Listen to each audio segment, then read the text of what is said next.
Think about everything you've carried this week. Groceries, laundry, luggage, a backpack, a kid. Carrying is one of the most common physical tasks we perform every day. Yet, few people are actually aware of how they do it. And over time, if we do it incorrectly, it can lead to strain, discomfort, and inefficiency. Today, I'm going to show you a few simple principles that can help you carry better, move better, and stay more capable. Carrying is more than strength.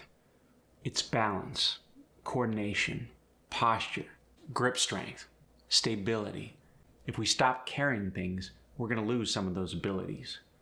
But if we continue carrying things, we reinforce them.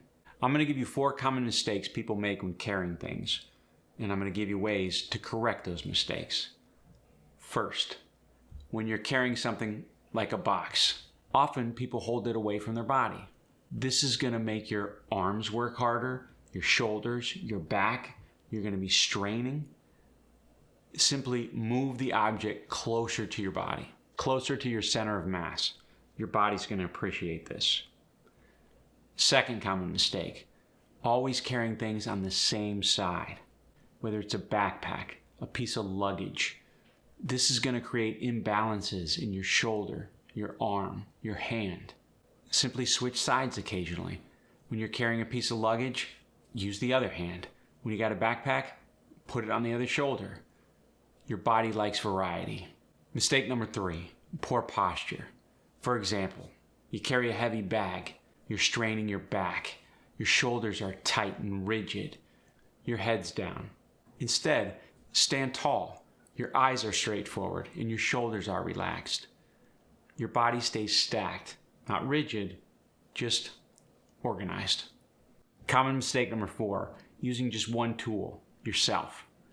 Make use of leverage. Today, we got backpacks, roller luggage. That's going to take a lot of the strain off. It's not about proving how strong you are. It's about being capable. Perfect example. I move a lot, and I used to try to take the heaviest loads to get the least amount of trips. That was fruitless. It causes strain, imbalance, and I'm exhausted at the end of the day.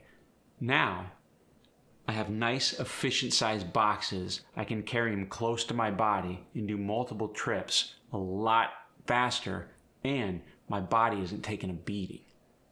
It's efficient. It's organized. One reason fitness professionals love the farmer's carry is because it trains so many systems at one time. Grip strength, core strength, posture, balance, walking, coordination. Life works the same way. Real-world carrying trains the body to work as a unit. That's why carrying is such a valuable skill. The beautiful thing is, you don't need special equipment to practice carrying. You do it all the time. You carry your groceries, your luggage, your laundry.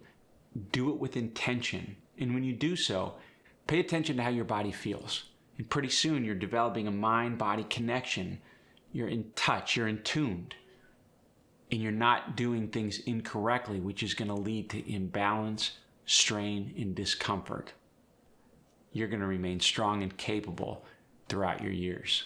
This video really isn't about carrying things. It's about remaining capable. Capable to show up every day, to help others, to go the extra mile, to be confident. Capability is not built through one heroic moment. It's built over time, through thousands of little moments. To close, here's a question I have for you. What's the heaviest thing you routinely carry? Is it a child, luggage, laundry? Let me know in the comments. Because capability doesn't just show up at the gym.